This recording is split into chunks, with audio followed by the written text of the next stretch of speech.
All right, hi everyone. I'm Nicole Peterson, and I'd like to thank you all for joining us for our inaugural SMA IAJO speaker session entitled Neglected History, Forgotten Lessons. The struggle for minds and wills relies on leadership first, organization second. I'd also like to thank today's speaker, Mr. Matthew Armstrong, for taking the time to present today. So before we begin, I have a few quick housekeeping items. So during the Q&A session, feel free to submit your questions beforehand or during the actual Q&A. Just click the chat icon. It's 2 overlapping speech bubbles and 1 has a question mark. Also be sure to type in your name and affiliation before you submit your question. Or if you'd prefer for your name to not be recorded, go ahead and submit your question anonymously. You can also vote on which questions you'd like to be addressed most by hitting the like button next to that question. So now I'm going to briefly turn the floor over to SMA's director, Mr. Todd Veazey, for a brief introduction to our new series. So Todd, over to you. Thank you, Nicole. Thank you, everyone, and Matt, thank you in advance. Yeah, I wanted to introduce this new Integrating Information and Joint Operations speaker series, and this one is pursuant to a major project, the work that that SMA does on its sort of day-to-day basis, in addition to these speaker series events. And this one was brought to us by a service. We typically service requests from the COCOMs or Joint Force Commanders that are, facing real-world, contextually relevant, geographically sort of speciated problems. But this one was more from an actual service, the Air Force in this particular case. And the Air Force from the start really came to us on behalf of the Joint Force, trying to get its head around how to better integrate information and influence as a result of that information into joint operations. And this is certainly a very different problem than we faced, and Matt will speak to this, in the history of sort of the Cold War and some of these high water marks of great power competition and everything else in our defense history. But this idea that one cannot not communicate, that words and deeds actually are communicating something, whether it's a special operations strike, whether it's a kinetic strike of bombs coming off the rail of a bomber, or if it's a speech by a senior leader in one of the combatant commands or otherwise. And so all of this is communicating some message, some influence, and yet oftentimes if we think of it at all as a message or a piece of influence or a piece of information we're trying to impart, we do so after the fact or haphazardly if we do it at all. And so this idea of leading with information, which is what the Air Force sort of came to us with, is kind of the centerpiece of this effort. And so we like to share the insights, the things that bubble out of our major projects with this community of practice and interest. And so this speaker series is the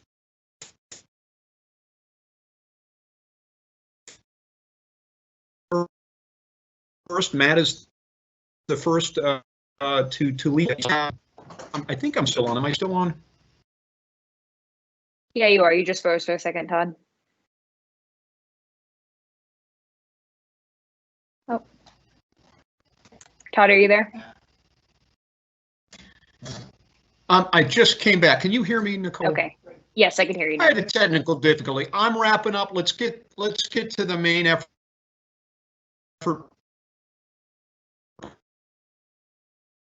But I hope you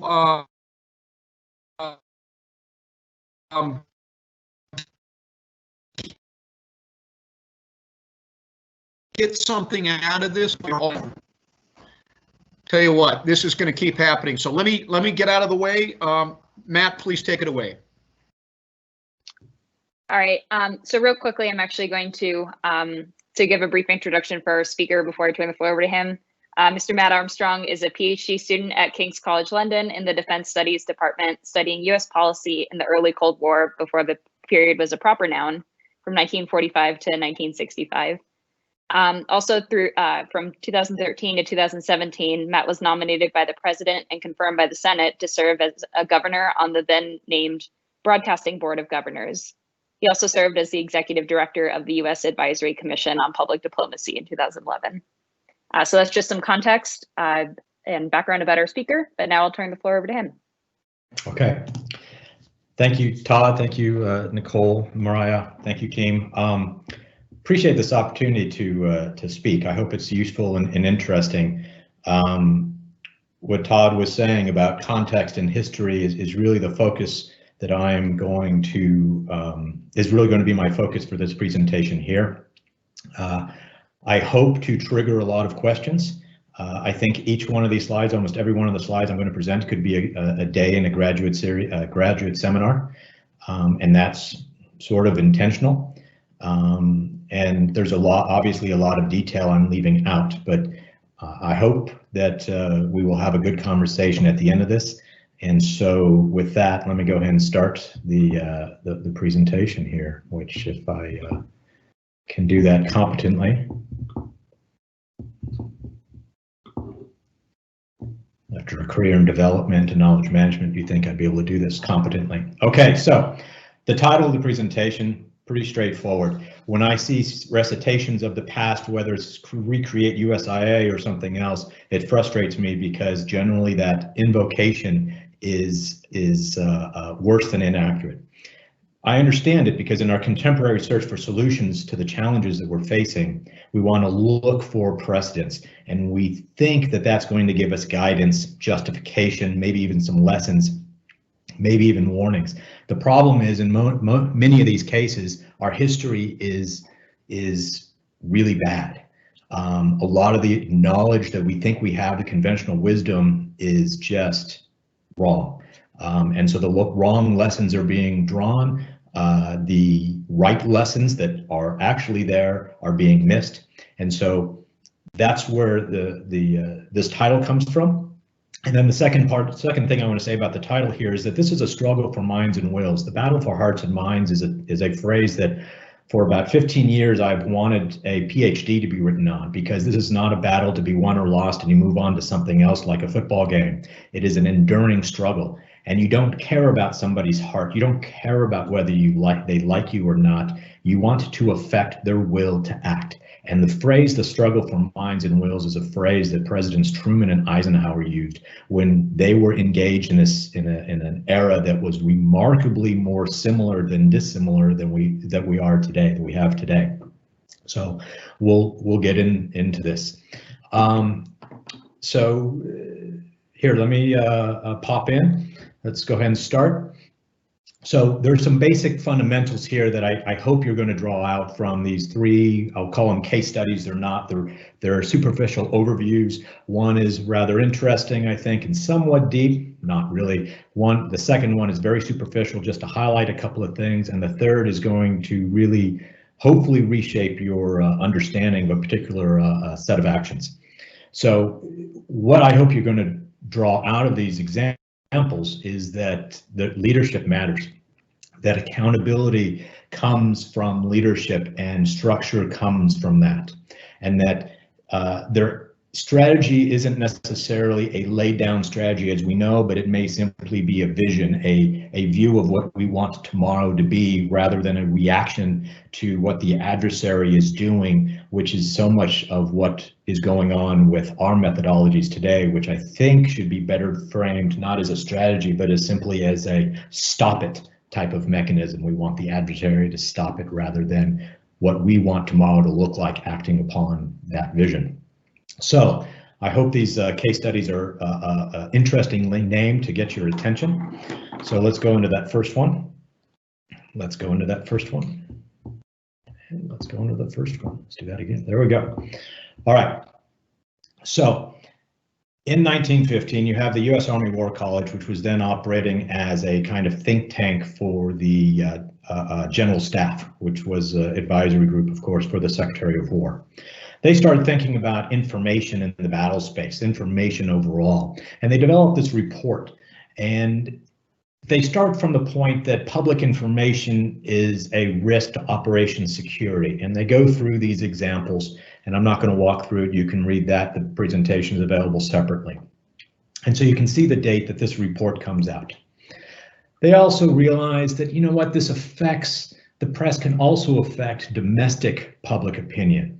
And what they mean, what they were getting into, and they were very explicit about this, is that it can affect morale, but not just morale as we commonly hear about it today, but affect the means of production, the volume of production, the ability to innovate, transportation networks, even pricing, as in price gouging. Are people going to be patriotic? And note the date, again, the US is not involved in the war yet. In World War I, it can involve negatively affect recruiting. This is not even how it will support or not support U.S. foreign policy. This is just the fundamentals. So there's a realization that there's a need for the psychological defense of the nation. And you have the Secretary of the Navy, who's the major proponent for this. In fact, he recognized the ability of shortwave radio, which was a nascent new media technology at the time, and he would for many years try to have a nationalized opportunity for U.S. shortwave because of the threat of foreign media coming into the U.S. through that platform. That's not what we're going to get into, though. We're going to talk about how the guy on the right, Josephus Daniels, Secretary of the Navy, although the story says he's the source of the cup of Joe, that came well after, but he was a Secretary of Navy, newspaper man, head of Woodrow Wilson's publicity committee. He understood the power of the press. When Wilson's second Secretary of War came in, Newton Baker, the fellow on the left, Daniels introduces him to his staff, and these two get along. Baker is a bureaucrat. He's an administrator, the boy mayor of Cleveland, electrified Cleveland. He is a manager. He's the head of the Council of National Defense, which is launched. Secretary of the Navy is, we need to understand this information space. On his encouragement, Josephus Daniels, Baker sets up the first public affairs office in the War Department. And it's called the Bureau of Information at that time, and the head censor, which is not a word that is used in the way today, or was not used in the way we think of it today, head of press relations, all the same guy, is this major that came out of the Mexico expedition and had just come in into DC right before Baker. Daniels introduced this major to Baker, and Baker says to this major, "Hey, you seem to like dealing with the press and dealing with Congress. You want to be my press relations guy?" And so Major Douglas MacArthur says yes, who happens to become the first public affairs officer for the U.S. Army, which is oddly not in the biographies of MacArthur. This is interesting because you have War and Navy understanding the role of information in the domestic sense, but they soon take that to they broaden that out. And there's a demand domestically for information. And so the Council of National Defense, which by the way includes a bunch of secretaries, but not the Secretary of State, says to the National Chamber of Commerce, we need sort of a central hub for information to distribute information to the general public. They create the National Committee, or this National Committee of Patriotic and Defense Societies creates a Bureau of Information. It's not really working, it's a private sector thing.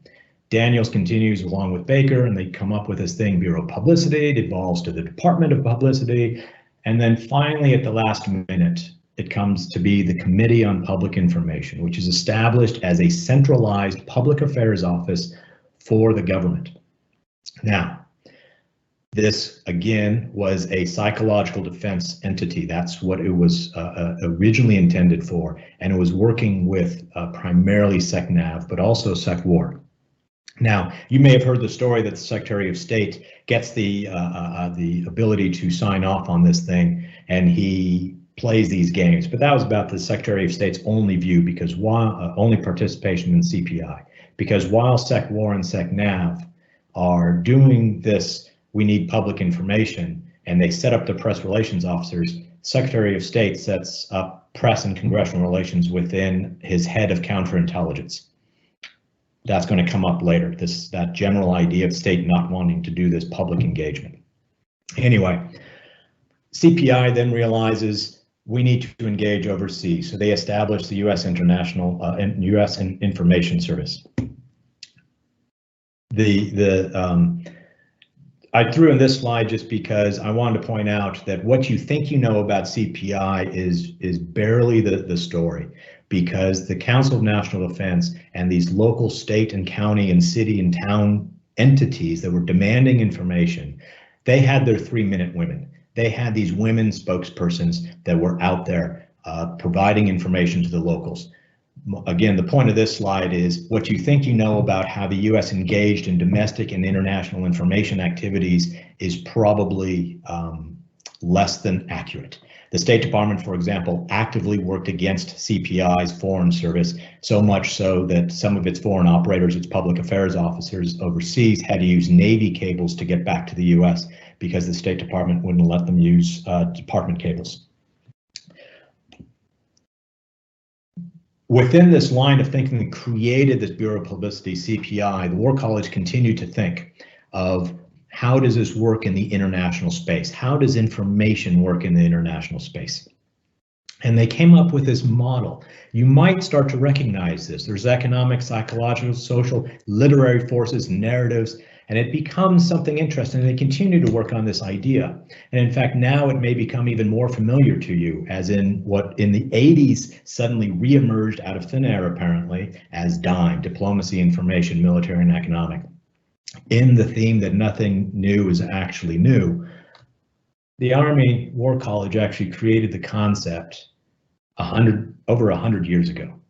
And so we understood that information mattered, and that information is co-equal with these things. You cannot simply separate information from the military means or economic means or political means. These are highly integrated. Now, how well that was or was not integrated at the time, that's for debate, but the window was very small because about 1919 is when these things also start to disappear and disintegrate. But the point of the CPI exercise here is that we understood these things, and there are precedents that we are ignoring, and these precedents include this leadership aspect. You had 2 secretaries actively involved in creating this entity, creating a bureau, understanding that information matters. And so something was created because of that. It wasn't just a lower level tactical, let's react. It was, what do we want to achieve? So the second is, you probably know what, I don't even want to try to pronounce the acronym. You probably know this entity, the Office of Coordination of Commercial and Cultural Relations, as the Office of the Coordinator for Inter-American Affairs. This was the original name. CIAA is its later name. So where that came from is that there's these group of fellows: Nelson Rockefeller, Robert Hutchins, the president of University of Chicago, Bill Benton, who was then a VP of University of Chicago, a public relations marketing guy. Before that, they start working on this idea of engaging Latin America because they feel that this is a really important subject. Nazi propaganda, Nazi influence operations, economic engagement to separate Latin American countries from their relations with the US are ongoing. And so they want to counter these influence operations. There were some Japanese influence operations that were going on as well, but not to the same degree as the on the ground and over the airwaves actions of Germany. And so in '38, Rockefeller and this crew start to develop this idea. A month after Hitler invades France, they approach the Secretary of Commerce with this idea, who then goes to the president, and they pitch this to Roosevelt. Now, Roosevelt had wanted State Department to act for a while, and they simply had been dragging their feet, hence this quote. So they implement this plan. By the way, Rockefeller, who was the coordinator, Forrestal, secretary, he was actually still an assistant helping Roosevelt, wasn't elevated yet, actually suggested somebody besides Rockefeller, didn't think Rockefeller was the right person. But what was CIAA? It was a wholly integrating entity. It was working on hemisphere defense, economic. In fact, these are terms that were used at the time. When the US got into war, economic defense became economic warfare, psychological defense became psychological warfare. But it was a very comprehensive operation operating in Latin America. It had the support of secretaries in the cabinet, and it had the support of the president. And it was it was a new agency attached essentially to the White House, not subordinate to the State Department. it was actually in fights with the Office of OWI, but also OSS. But bureaucratically, it won, and it owned Latin America, and it was very comprehensive. And again, I want to point out, I'm not going to get into the details here, but besides radio broadcasting, distributing films, distributing pamphlets, helping news services locally, papers locally, it was doing work within the United States, health programs, food supplies, agricultural development, all sorts of stuff. This was a comprehensive enterprise. And again, what it was doing, it actually creatively set up 5 corporations that it was non-government corporations that it was using to execute this plan. There was a 6th one, but it never got used.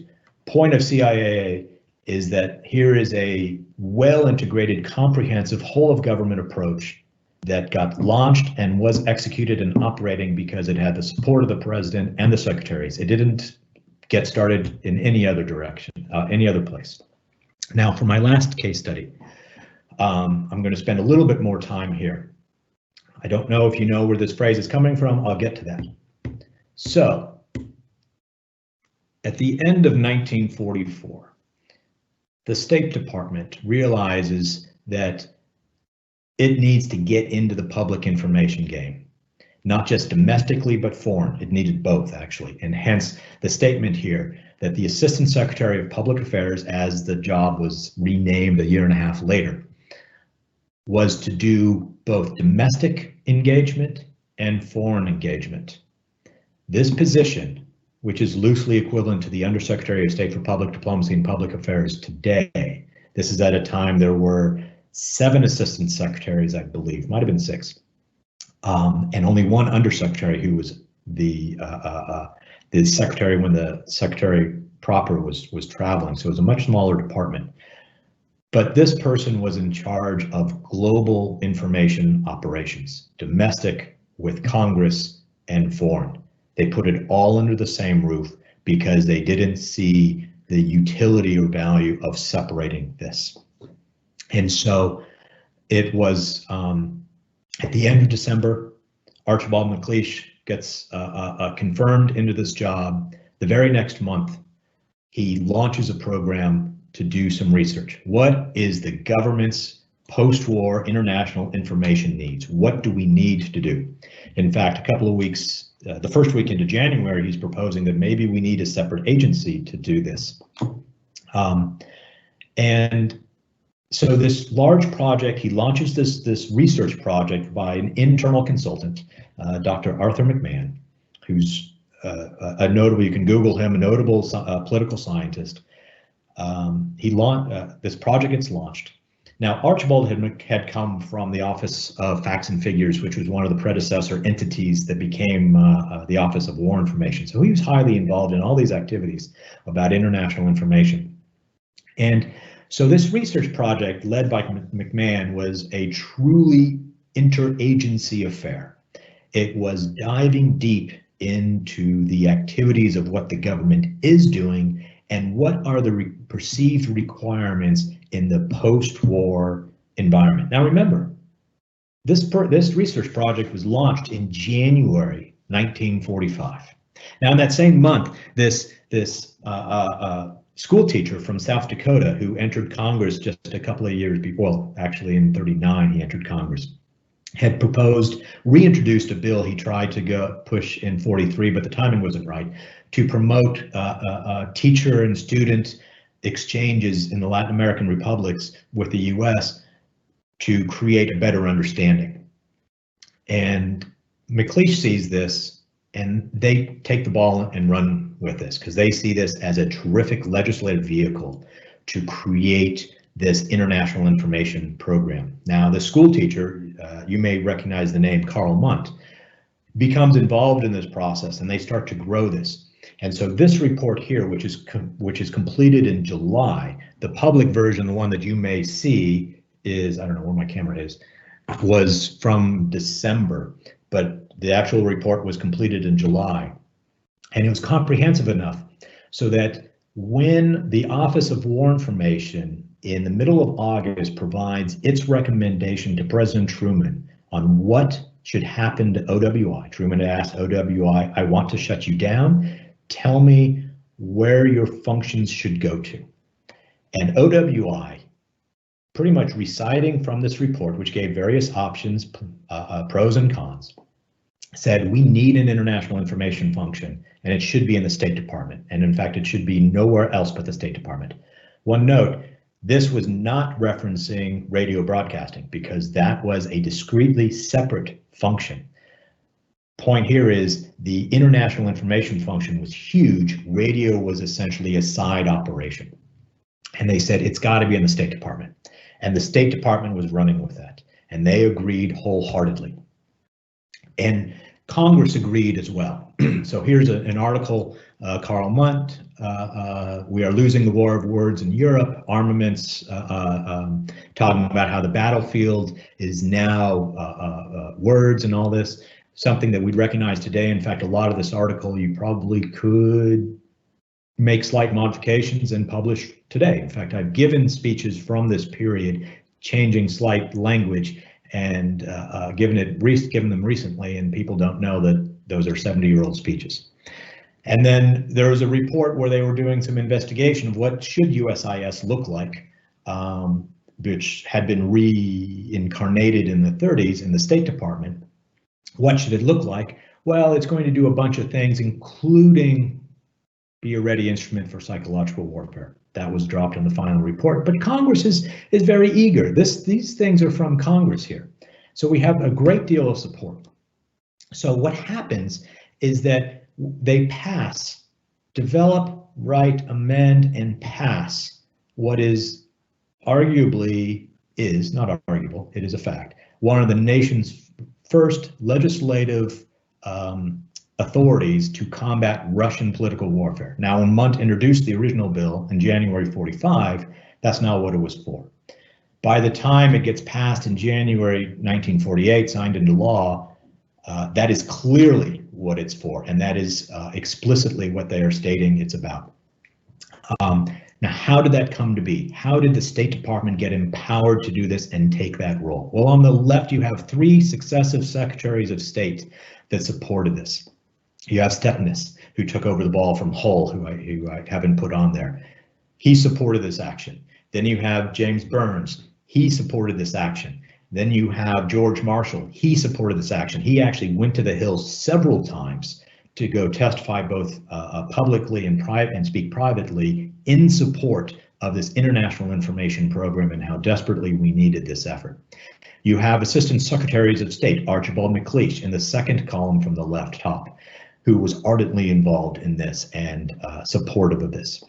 In fact, it's MacLeish who wrote the preamble to the UNESCO's Constitution, which was a project effectively of the public affairs of Bill Benton, who's below MacLeish. And it's MacLeish who adapted UK Prime Minister Adelaide's words that since wars begin the minds of men, that's where we need to act.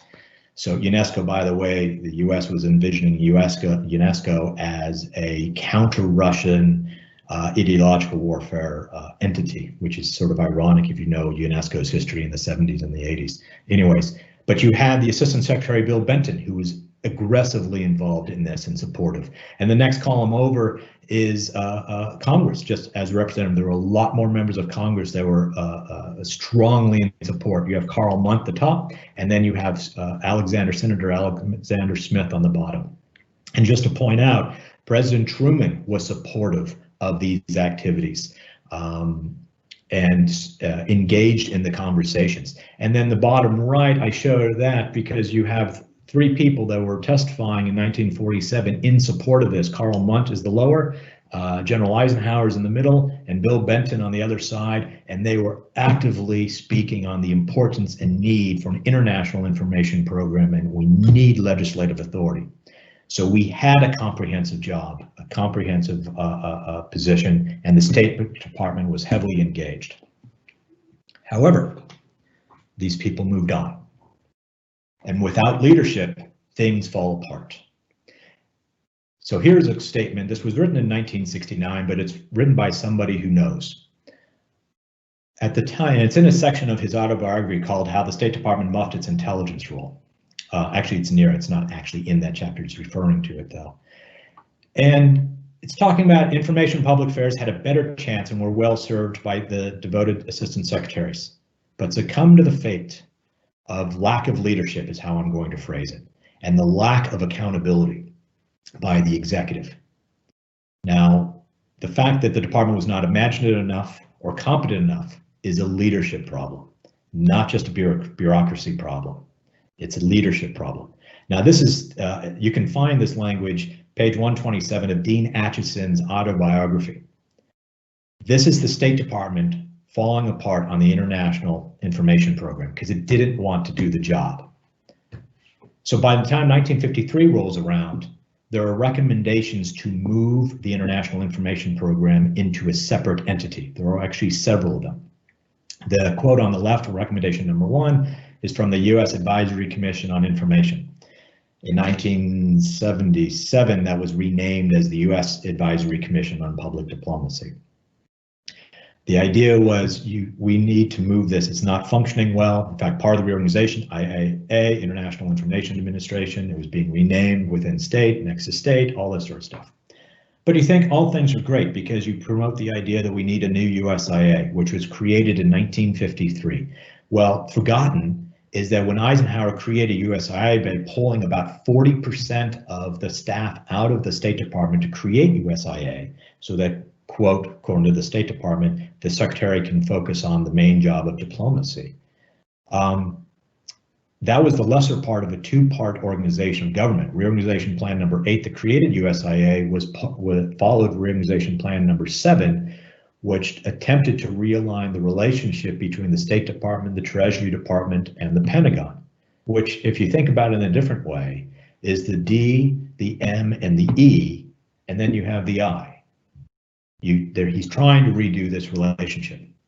Of course, it fails a little bit. And we think USIA is this great thing, but if we look, by 1957, they're already thinking, you know, maybe USIA should be reintegrated into state. And then every couple of years, there are more suggestions that this is simply not working out. In fact, my PhD thesis is in part looking at, and I've written articles on, the fact that USIA was not a political warfare entity. It was not empowered to do that. It was not, people were not trained to do that. And you have this severe disconnect of what our needs are and what it was doing, and again, what we think it was doing in modern ideas. In fact, the term public diplomacy gets appropriated to describe USIA's mission to try to elevate the bureaucracy and make it relevant and pretend that it is more important than it is. It's a bureaucratic fight, which lasts until today in this magical separation over in the State Department and the interagency. And even by 73, 20 years after USIA is established, again, they're about to throw in the towel. You know, maybe we should just abolish this. We don't understand our history, and so perhaps we're doomed to repeat the errors. So the point of my presentation ultimately is it's not about redoing the organizational chart. It's about knowing, what do you want to achieve? And you as an individual, even as a unit commander, whatever it's going to be, even when I was a governor on the BBG, it was above my pay grade to determine what we want to achieve. That was a tactical reaction. It was the best thing. If we don't know where we want to go, if we don't know what we want tomorrow to look like, it doesn't matter how our organizational chart looks. That's where this quote comes from. It's obviously Alice in Wonderland. If you don't know what you want to achieve, hey, just try whatever, because it doesn't really matter. So with that, I want to get into Q&A and conversations. Hopefully I triggered some conversations. In the PowerPoint that you have in the deck, there are some additional links after this that you can look at if you wish, but that's it for me for now. All right, thank you, Mr. Armstrong. And the PowerPoint that he just referenced is posted on the SMA Speaker Series page. There should be a link down at the bottom of the event invitation. Okay, so now we're going to move on to Q&A. If you have questions still, feel free to submit those via the live event Q&A chat. Our first question, though, is from Stephen Downs Martin. And the question is, what effect does the rotation of senior military leaders every 2 years have on military information operations? That is a good question. I think it has a tremendous effect, not just on military information operations, but on the interagency operations. And I'll give you one example. When I was a governor, I visited Stuttgart and met with AFRICOM and EUCOM. AFRICOM happened to be conducting a war game. And they were talking about how they're creating their own media operation. The war game was taking place in West Africa, and they're creating their own information platform, so their own broadcast service for this. And I asked them if they were aware of Voice of America. And in most of the countries, if not the entire region that the war game was taking place, Voice of America was the dominant media player in the marketplace. Not just but the dominant media player. But that was a completely unknown to the folks running this element of the war game. So you have the engagement, you have people that move on, and you have this lack of institutional knowledge. And so the interagency relationships are broken with these rotations. The lessons learned, become simply lessons identified or lessons forgotten as you have the rotations. Within the military sphere itself, I think it gets exacerbated because generally you're talking even more tactical, not just at the operational level, and you are relearning you're relearning what you can do and who you can engage and what the marketplace looks like and that. So, you know, in this information space, it really has to be an expeditionary mindset, expeditionary operation, and we don't do that. And I'd like to throw out there that one of these, so we have PSYOP and CA who are trained professionals in these communication spaces and engagement spaces, but we also have FAOs who are trained in these spaces. And we tend not to include those MOSs, those skills, into these information, enduring expeditionary information operations. And that's to a detriment as well. So I think it's a good question, and it is part and parcel of a real failure of our ability. All right, thank you, Mr. Armstrong. Our next question is about China. And the question is, what are your first 2 to 3 recommendations in addressing China's information warfare and public diplomacy and strategic power competition? It's a good question. I'll go back to the sentiment of my presentation, and that is, what do we want? Do we simply want to tell the Chinese to stop it? Or do we want to achieve something? And I'm not exactly sure what we want to achieve. So for me to put out specifics is somewhat at risk. So what I'll propose is that we want to defend the principles of democracy, democratic principles. It's not about promoting democracy because of whose democracy. We want to fight against disinformation and misinformation. So I would aggressively push what we believe the countries, the target markets need, what we believe will empower them, which will, in general, make the Chinese messaging, the Chinese activities less attractive.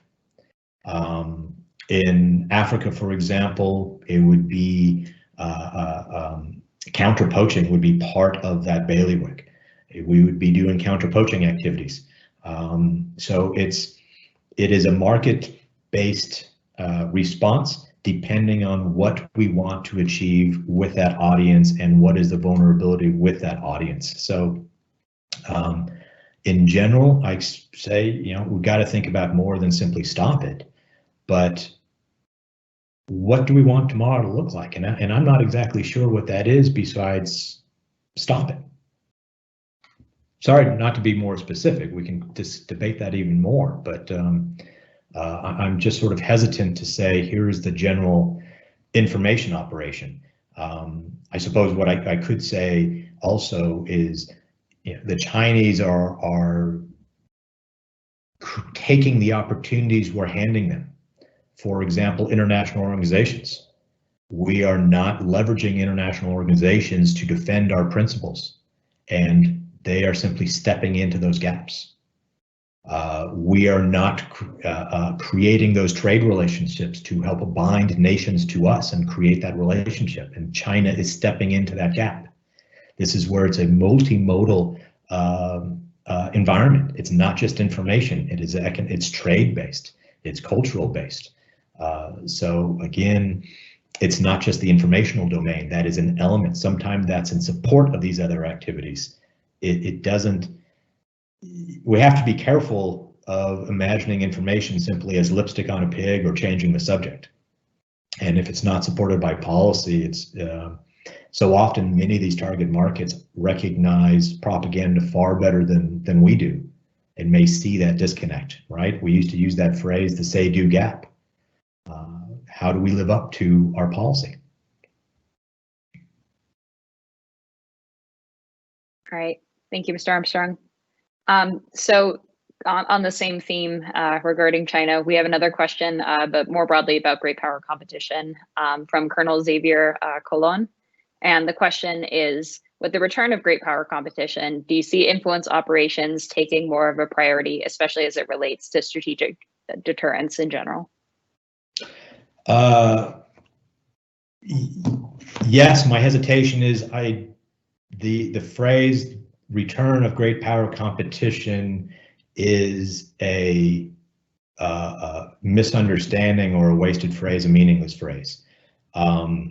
It's more of we recognize that there are other large countries that have some sort of influence and we need to do something, right? There's always been competition. There has always been struggling. I was at, there was a SOCOM event that General Mulholland had put on many years ago, and I remember there was this former KGB officer, some operative SOCOM soldier had said something about the end of the Cold War, and this KGB guy said, "You Americans are so stupid to think the Cold War is over," right? We thought in the 80s, or rather in the 90s, Cold War's over, we don't need an international information entity like USIA. And so we're like, yeah, but it's not like international influence went away. I don't think that we had a problem, or rather we had a solution. And influence was always there. So let me go back to your question. I'm wandering a bit, sorry about that. But one thing we forget is that influence operations are cheap.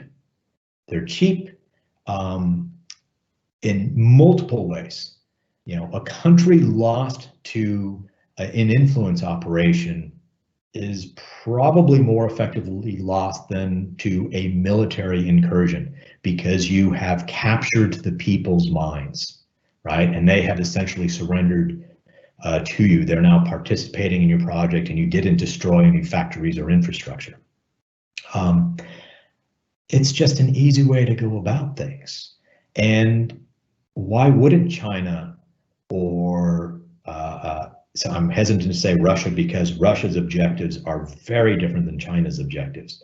Why would a country seek a kinetic engagement with us when they can win through a non-kinetic engagement that is far cheaper and confuses us and doesn't lead to destruction and allows for greater failure, in the sense that if you launch a military engagement and you lose a battle, that could be pretty bad. If you launch an influence operation and it lands with a thud, you just do it again. There's a higher tolerance for failure in the information space. And when it's cheaper, you just go engage. So I think the question is very good, and I understand where it's coming from, but fundamentally it's misguided because there's nothing really new. Where I think the ultimate reality is that we are simply recognizing that information matters. It's always mattered. You can go back 100 years, we recognized it matters, narratives mattered. So there's my answer. All right, thank you. On this note of nothing is new, we have a question from Cadet O'Brien. And the question is, it appears that one of the main issues is that we don't retain organizational memory from our past. What would your recommendation be to help improve this within the DoD and the USG in general? That's a good question. A couple of things. One is better education. Two is an expeditionary mindset.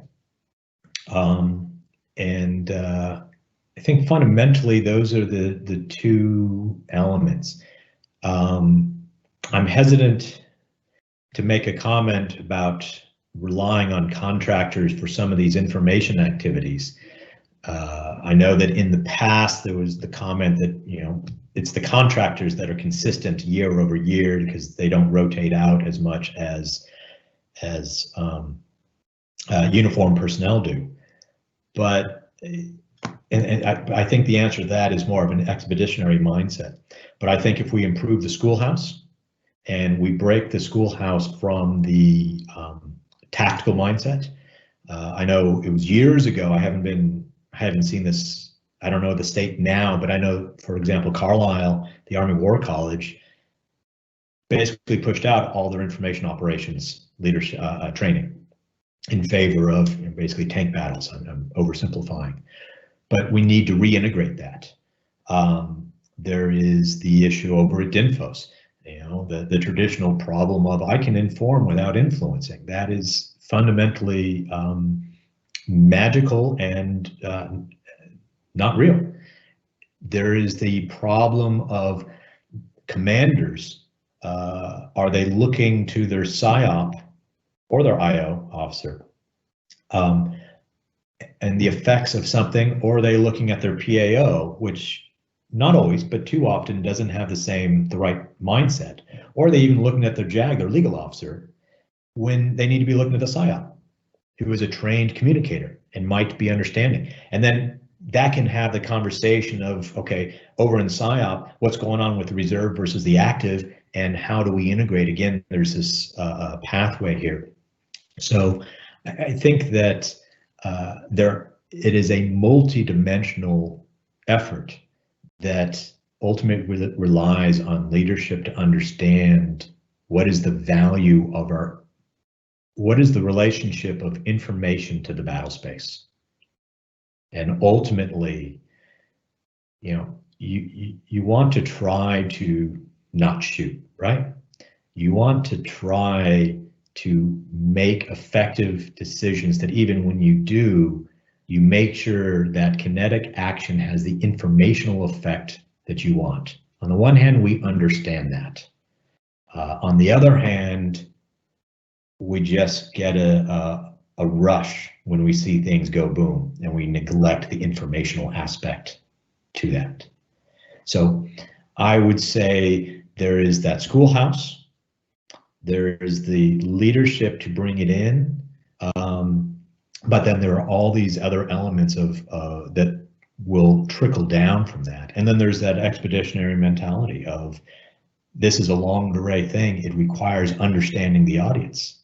You know, again, one last point on this is that so many of the audiences that were engaging in this, particularly where these battlefields are, they tend to have a different relationship with history than we do.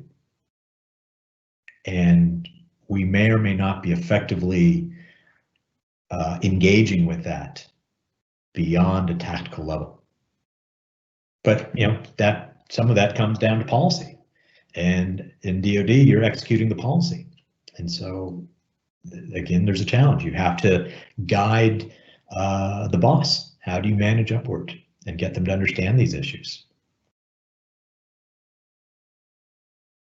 So building off of your emphasis for leadership, I'm going to give our next question to Todd Veazey. And his question is, this previous notion of what do we want to achieve speaks to informed affirmative strategy. This requires leadership. It requires them to articulate a clear vision and the articulation of our power and purpose, the underpinnings of grand strategy. USIA and information organizations can't invent this or guess what our purpose might be. Leaders need to provide that cover to allow them to effectively communicate this vision to the world. Can you or can you comment on this idea? Are our leaders failing to offer a working vision of America's role in the world? Yes. Yes. I would. It was a very well stated question. I think there are a couple of issues to pull out of that. One is absolutely yes. We don't. Our vision, our view of our role in the world. I'll go back to that phrase. What do we want tomorrow to look like? Right. We tend to be in a reactionary posture, as I said in the presentation. We're reactionary. We're letting the adversary set the time, tempo, manner, place, method of engagement. We have conferences talking about what are the Russians, Chinese, Iranians, AQ, whatever, what are they doing? How do we react to it? Rather than how do we want to, what cost are we willing to bear or extract to achieve the vision we have for tomorrow? What are we willing to defend and why? And I think that's part, and so the direction is incomplete, but I also think there's an issue here of commander's intent, where there's a lack of it. And so you have highly specific, whether it's for political reasons or a misunderstanding of what the requirement is, but we have specific restrictions. Sometimes it's from doctrine, sometimes it's from the lawyer, and we can have these issues go on down the line. So it's, you have an incomplete vision being offered from the start, and then it just continues to get muddled as you go down the process, particularly when you go through command structures that don't understand the influence that they're generating through their activities. But more importantly, I don't want to criticize the military command. It is the lack, often there is a severe lack of partnership and partner agencies that are accountable for their piece of the pie. Sometimes it's because they have a severe resource problem, which goes back to the leadership above, where they're not resourcing those partner agencies appropriately. Sometimes those partner agencies aren't executing their job, and there's only something in this conversation DoD can do about that. Again, this is a leadership problem. How is that partner held accountable? I was in Kabul and I was meeting with the number two. The number one had left the country, the number two of USAID, and I wanted to know what were they doing, and the embassy wanted me to tell them what was aid doing, because aid was not telling the embassy what they were doing and have proof of their accomplishments. And in this 11-page PowerPoint that they walked me through, the first 6 or 7 pages were about money flow and where they stationed personnel, but mostly money flows. I didn't care about their money. They were talking about money because that was a measure of performance for them. I wanted to know what they are actually doing and how they thought that had an effect, and they couldn't get to that. Was that state's problem? Was that DoD's problem? You know, because we have the PRT, we have all sorts of issues. So I think that's getting into this larger issue of, it's not just your vision, but how is it implemented, and how are these agencies held accountable for what they are doing or not doing, and how are they supported, right? They need to be properly supported, enabled, resourced, and then they get backed up and held accountable for those jobs. And those things tend not to happen, which is why we tend to lump things into DoD, because the Defense Department is well resourced, but then you have the wrong people for the wrong job. So. All right, thank you, Mr. Armstrong. So one of our one person that's joining in here, it's Christopher Paul from RAND, wants to know personally what you think that we should want. So he says he agrees that what we want is key, and a status quo strategy or a hey, stop it isn't much of a strategy. So what should we want? And if we want that, what bureaucratic or leadership lessons should we take from history? Thanks, Chris. So I think what we want is, first off, we want peace, right? We want trade relations. We want friendly relations with friendly nations, and we want to discourage unfriendly nations and groups. And we want to stop the rewards for unfriendly nations and unfriendly groups. So we need a rational foreign aid program. I would like to point out that at one time our foreign aid program was called the Mutual Security Agency, or rather it was administered by the Mutual Security Agency, because we understood that foreign aid was part of foreign internal defense. It was part of a national security policy on our part, and I think we've lost that. I would say that we want to promote and back up the idea that a peaceful path forward of domestic capacity and basic democratic principles, not democracy, because whose democracy are you promoting? Democratic principles, accountability, lead to better trade, lead to economic development. Rising tide raises all boats. That is a path forward, that principles matter and principles get rewarded. Not the enemy of our enemy is our friend.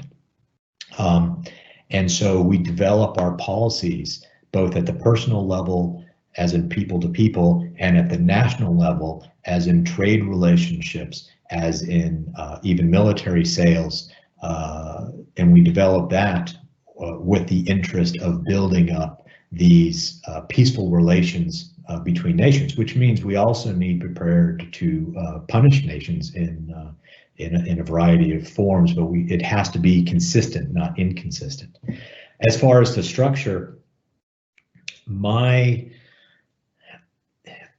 willing to give it one more go. If you look at the if you listened to my presentation, you will hear that State Department was given a chance to cooperate in an international information function in 1917 with the Committee for on Public Information, and they refused. They actively objected and interfered with that project. In the 30s, technically 1940 when it got launched, the Coordinator for Inter-American Affairs, the State Department had failed to step up to the plate, essentially a simplified way to execute Roosevelt's good neighbor policy. And so you had this Rockefeller plan have space to come into play. State Department did play in 1944, 1945, but then reverted to its form, which caused USIA to be created. And there continued to be problems which caused the term public diplomacy to be coined or appropriated, although that was more on USIA's fault. And then in 1999, when USIA was abolished and it was integrated into state created this undersecretary of the White House, but created this undersecretary for public diplomacy and public affairs position, even though in public affairs was a meaningless dangling term because that undersecretary didn't have responsibility over public affairs. They had the separation between foreign and domestic, and the department continued to fight against this engagement and didn't empower it. So the theme, if you listen to the presentation, is the State Department really is too dysfunctional or too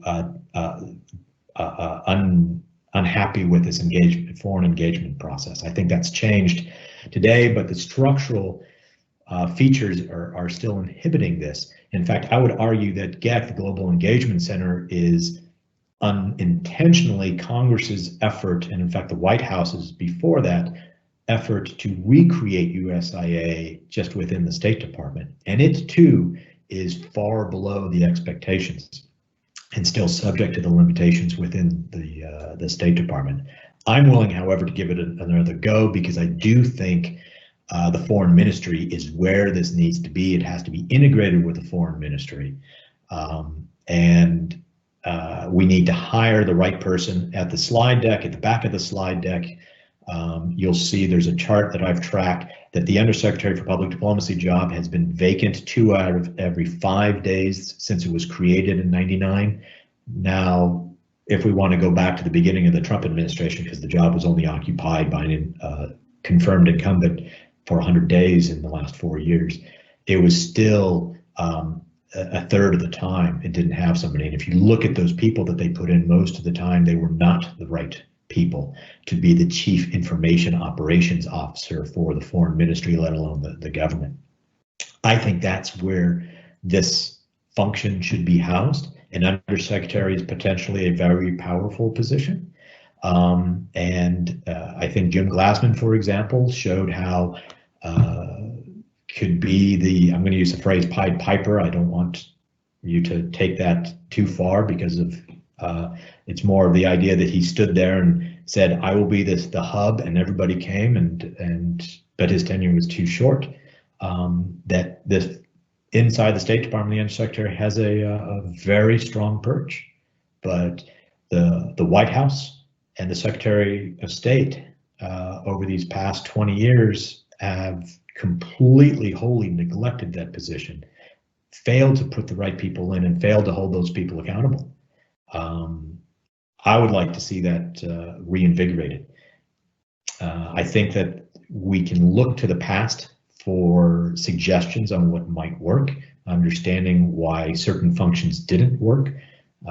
Eisenhower and Truman had situations similar to today. The Operations Control Board of Eisenhower, the potential of the Psychological Strategy Board that failed under Truman. I think we can look at those because they're within what we would consider the NSC structure now. I think those would be a idea of how to help the interagency collaborate. So those are some rough sketches of what I would what I would recommend where we start from.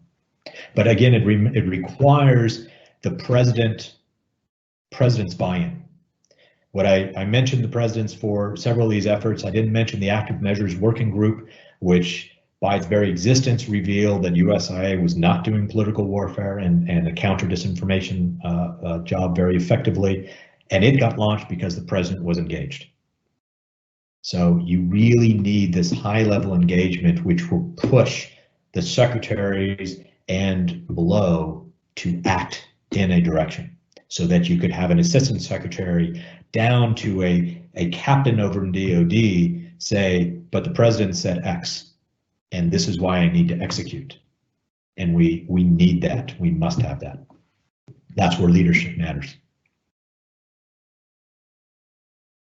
All right, thank you. For our audience's notice, we are going to be going up till about 15 minutes after the hour for additional questions, since Mr. Armstrong gave us permission to go on longer, and we do have a lot of unaddressed questions. So our next question builds off your comments about the Global Engagement Center, and it's from Jill Moss. And this question is: do you believe that the Global Engagement Center at State plays a significant role, in U.S. information statecraft? And should the Biden administration establish an executive branch agency to lead U.S. strategic communication? I think I've answered the second part. Yeah. The first part, has it been effective? No. And that's a simplified no, because I don't think it has been effective if we frame the expectations based on what Congressman Thornberry, then chairman of the House Armed Services Committee, said. That he is the one that proffered the amendment to give legislative authority, statutory authority to GEC, expanding its role. I don't think that GEC has been effective. I think there has been a gross misunderstanding of what GEC was going to do as a kind of hub, operational hub. I think that it has provided some services. I think too, we could look at a measure of effectiveness of GEC as through the lens of how has the interagency detailed its personnel to GEC, and how active are they with GEC. And how well it's operating within the State Department. So I don't think so. I think it has come in far below the expectations and the understanding of what GEC was supposed to do and could potentially do. And that's overall. I think within the realm of Russia, for example, I am understating the failure, which was actually one of the intents of the statutory authority, was to make sure it covered Russia. So no, I don't think it's a effective entity. It's not a bad entity. I don't want to get. I want to be clear with my comments. It's better than nothing, but it's one of these things in the area of public diplomacy, academia and public diplomacy. I've long argued that academics debate the perfect. They imagine something as doing what it says on paper rather than the reality. And I suspect that a lot of what we talk about with GEC falls close to the same space, that when we talk about GEC, we're debating, discussing the perfect, what we think it's going to do, what we imagine it's doing, rather than what it is actually executing. And then I want to layer on top of that the understanding that within this administration of these past 4 years and the leadership on the 7th floor in the Truman Building, that has created additional friction for GEC to operate effectively for the government. All right, thank you. I'd like to pose a comment and ask you for your comments on this now. So it's from Colonel Greg Buchanan from the Air Force, and he states, strategy is information influence first and foremost. Our job is to change the minds of the decision maker.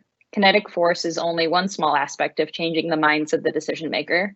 We use kinetic force as a communication channel to change the minds of the adversarial decision maker. What are your comments on that? I think that's pretty accurate. I think that goes into the struggle for minds and wills. You're trying to affect the will to act in some way, whether it is to act in your interest or not against your interest. If we realize that kinetic action is a tool in getting them to act in a particular way, I think that is coming a long way for certain people. For some people, like the questioner, already grasp it. So I would agree with that. I just want to give one anecdote that was shared with me from a British friend about that I've used for the battle for hearts and minds and how that's terrible. Is that there was a bomb maker in Afghanistan, probably in the Kandahar region, I guess, but they rolled up this bomb maker. And they asked him, why are you selling IEDs? And the guy said, well, I really love America and I'm trying to make enough money to move my family and I to America. And I use that as an example that we won his heart. We didn't affect his will to act in the way we wanted to. So I think the statement is accurate that the kinetic side is part and parcel. And we need to realize that the end state is not always placing metal on a target. The end state is something else. The means, maybe, for example, sometimes you need to put 2 in the heart and 1 in the mind. Sometimes that needs to happen. But what do you want tomorrow to look like? I'll just go back to that phrase. And so I think unless I misunderstood, I think that phrasing is accurate. All right, thank you. I see that we have a question from our one of our sponsors, Frag at the Air Force A3. So I'm going to pose his question as our next one. So he says, on the subject of learning from history, a challenge that we face in this area is assessing what we are accomplishing through the use of information. What can we learn from history on how to go about making sense of how we might be moving the needle? That's a good question. So it's hard to know how you're moving the needle if you don't know where you're trying to go, right? So first, do you know what you're trying to achieve? Do you know, going back to the last slide, do you know where you want to go? Okay, let's say we have a broad idea of where we want to go. We want to cease adversarial action in a particular area or whatever it's going to be. We have to understand the audience. We have to understand who these people are, their information sources, what is their view of history, how do, for example, our objectives, I'm not going to lead with our actions, but how do our objectives mesh in with their understanding, and how can we shape our methodologies to fit that? And then how do information activities, either explicit or implicit, roll into that and support those activities. So I would say lessons to be drawn would be, we've always had a challenge in measuring our effectiveness, always. It is a lot easier when you know what you are trying to do, because then you understand when you've gone off course. But it does require a degree of intelligence, understanding what they're doing. It also involves, what is your adversary doing in reaction, right? The classic example is, if the adversary is trying to counteract method A, maybe method A is perceived as a threat and therefore potentially effective. If the adversary is ignoring method B, perhaps method B is not effective. So as far as history is concerned, I would say that our first lesson from history is, going back to Todd's point, that we need leadership to understand what is our objective. That needs to be communicated downstream. And we need to continue to operate within those parameters and understand, with the intelligence, the resourcing, the information, the expertise, whether that's from, for example, a FAO or Fourth PSYOP used to have, probably still does, an in-depth information function. Cultural function, I'm forgetting the name, so that you can look at in detail what is the view, what are the views of that audience, and how does that mesh, and how does that work, and how do you integrate that? You need to pull that back into the command structure. And so the lesson here, one of the lessons would be, how do you increase that loop? How do you have that feedback loop? How do you process that? How do you, let me put it in a different way, what is it, the 7-step process, the PSYOP 7-step process? How do you have that evaluation? It's not 6, is it? 7. How do you process that evaluation? And how do we adjust accordingly to achieve our objective? It's work, but I think considering we notionally have the right people trained, it's a matter of bringing those people into the process. Okay, thank you. So we've got a little bit less than 2 minutes remaining in our speaker session today. So Matt, anything that you'd like to leave us on before we wrap up? No, I think I've said most of what I wanted to do. I appreciate the opportunity. Look, I appreciate the questions. They're tremendously important to be asking these questions. History can provide a guide. Ultimately, though, we're operating in the present, and we have constraints that we didn't have in the past.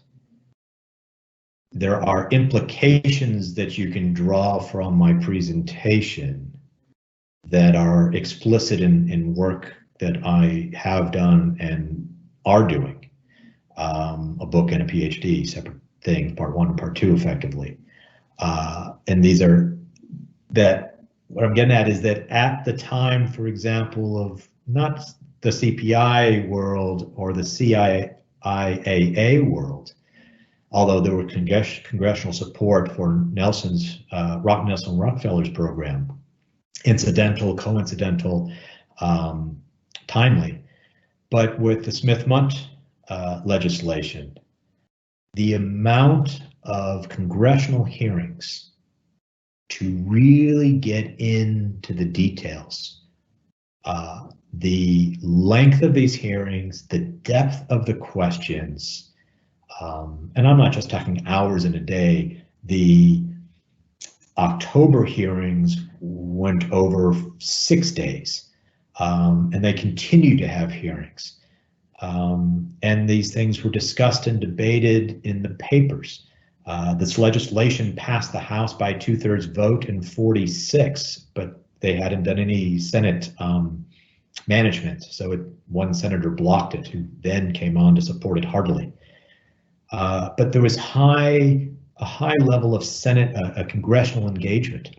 In fact, this Smith-Mundt legislation was passed in the 80th Do Nothing Congress. This was a Republican Congress that swept the Democrats out, swept into power, was generally adversarial to Truman's policies, and they supported this.